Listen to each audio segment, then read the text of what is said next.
Good evening. I'm Ben Singer. And I'm Tina Shaw. Thank you for joining us. Our top story tonight, authorities are asking for the public's help after new evidence surfaces in the troubling Chatham County stalking case. WSAV has updated video showing a second suspect connected to multiple attacks on women in Savannah. WSAV's Andrew Davis joining us now with this developing story and this brand new footage. So Andrew, what are authorities saying now about this new suspect? Well, they just really want him brought to justice. They've gotten one. Now's the time to get the other one to try to protect women all throughout our entire area. Nathaniel Crawford already behind bars without bond. He's accused in a series of crimes against women in Savannah. It all started with 4 potential victims. Then it was 6. Now a total of 11 women have come forward so far, saying they had dangerous interactions with Crawford or another suspect. Now Chatham County Sheriff's investigators trying to find another man who may be connected and even charged with similar offenses. So take a look at this brand new video. It comes from the View at Oglethorpe Apartments. That's where multiple women were targeted by Crawford. It's a man that sheriff's deputies call a serial stalker. Now the man in this video is now wanted in connection to that case. Authorities have limited information, but do say he also may have been driving a Toyota Camry or an Avalon with dark tinted windows. Now, 22-year-old Nathaniel Crawford is accused of targeting multiple women at the same complex, as well as more on Savannah's south side near Middle Ground Road. Investigators have been talking to people at the apartments and said when we first aired his picture, they were flooded with calls from potential victims who had run-ins with that suspect. And while 11 women have come forward so far, sheriffs want to make sure they hear from anyone who may have had contact with him or may have been attacked by him or may even know this additional suspect. If you think you can help, call investigator Trey Connors with the Chatham County Sheriff's Office, 912-644-5136. Andrew Davis, WSAV News 3 on your side. Andrew, thank you. New details today after gun parts were found on a Beaufort County high school campus. The Beaufort County Sheriff's Office says a weapons detection device alerted staff as a student entered Battery Creek High School this morning. Officials conducted a search and found inoperable gun parts in the student's belongings, including an upper receiver to a rifle. A school resource officer took the items, which were later determined to be non-functional. The 17-year-old student was released into a guardian's custody. No charges were filed, and the items were placed into evidence for safekeeping. A follow-up now. Beaufort County officials are moving forward with a new ordinance aimed at limiting where firearms can be discharged, but debate continues over how far away from homes, parks, and playgrounds shooting should be allowed. WSAV's Danielle Cobb has what residents are saying. The new proposed law impacting the discharge of firearms in certain areas of Beaufort County moved forward to County Council, but what it exactly entails is still being debated.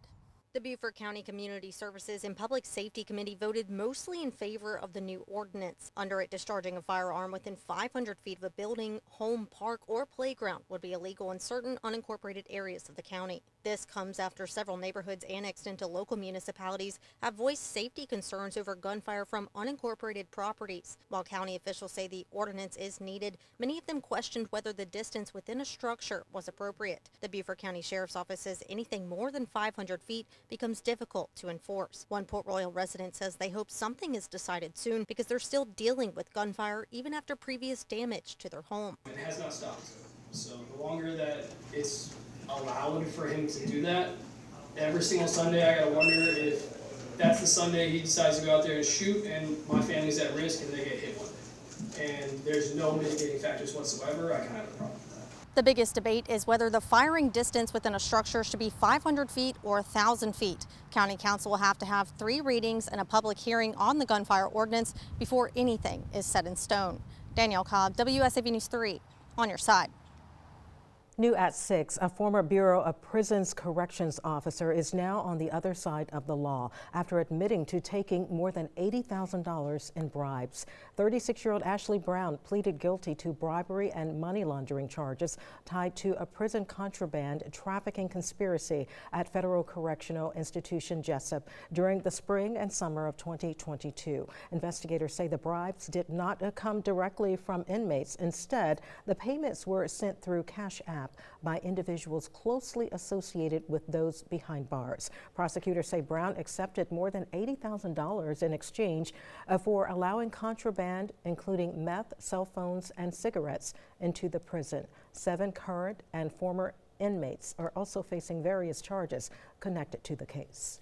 Continuing coverage now, Bryan County leaders have hit the pause button on a controversial project that has raised health and safety concerns from both local residents and local leaders. This is the Caesarstone property, the site where Westwind Elements is looking to build a nickel refinery. Today, the Bryan County Commission approved an evaluation of the property, claiming that there could have been some type of contamination or chemical spill there that Caesarstone did not clean up properly.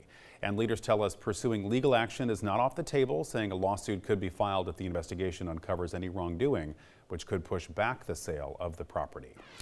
And happening right now, the Richmond Hill City Council also meeting to discuss the ongoing controversy surrounding the proposed refinery. There is public comment going on, where residents are expected to discuss the health and safety concerns that they have. WSAV's Sarah Smith is in the room for us and will bring us the full story coming up tonight on News 3 at 10 and 11. The city of Statesboro is weighing a new fee aimed at funding and maintaining its growing fire department after a major change in fire services. City leaders say the proposal could help cover staffing and equipment costs following the end of the county fire contract. WSAV's Evan Smoke explains why officials say the fee is needed and how residents can weigh in. In July 2025, Bullitt County and the city of Statesboro chose not to renew their fire services agreement. Now, the city is looking for a new way to generate revenue to help maintain personnel and get new equipment. When the contract was not renewed, the city lost approximately $2.5 million in funding. This fee is being proposed to help cover that loss, and then some. The city plans to hold a community town hall where residents can learn about the proposed rate structure and give feedback. City Manager Charles Penny tells WSAV the city chose to propose a fee instead of exploring a millage rate hike in an attempt to lower monthly increases. Through the millage rate, only property owners pay those taxes. And then we have about 25% of our properties located in the city limits that don't pay taxes at all. In some ways, the fire service fee seems to be more equitable because all of the potential users of fire service would also help to fund those services. The community town hall will begin at 6 p.m. and be held here next Monday at Statesboro City Hall. Reporting in Statesboro, Evan Smoke, WSAV News 3, on your side. In a crime and safety report now, the Chatham County Police Department is looking ahead, unveiling its new strategic priorities focused on staffing, infrastructure, and public safety.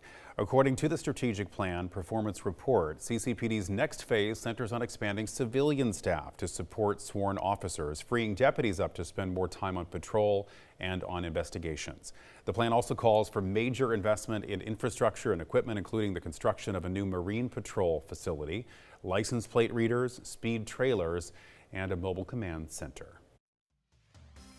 WSAV Time Saver Traffic is brought to you by Arrowhead Clinic, the accident doctors, where it pays to get well. Well, thankfully on our Tuesday, we have not been dealing with many major issues on the around the coastal Empire Lowcountry, taking an hour to get from downtown Savannah to Hilton Head, just under half an hour to get out to Richmond Hill. So looking pretty good out there weather-wise. Now as we head into the day tomorrow, things will be looking a little bit different. Rain chances will be increasing throughout the day, and for the evening commute, it will be rather wet, but there are changes on the way already then for Thursday and into the weekend. We'll talk about that coming up.